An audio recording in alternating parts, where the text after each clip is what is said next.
دیکھیے اسپریچولیٹی جو ہے اس کے یعنی تاریخ کے دو حصے ہیں.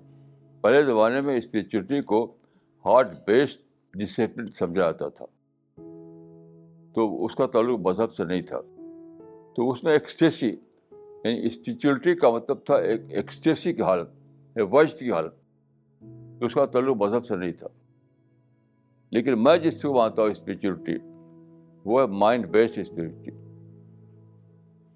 تو جب مائنڈ کو ایکٹیو کریں گے آپ سوچ کر کے, تو وہ سچائی کو جاننا چاہیں گے. جب سچائی کو جاننا چاہیں گے تو آپ مذہب تک پہنچ جائیں گے.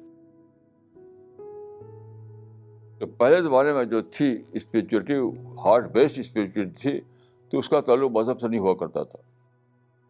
لیکن یہ میری اپنی یہ سوچ ہے کہ میں اسپریچولیٹی کو مائنڈ بیسڈ اسپریچولیٹی سمجھتا ہوں.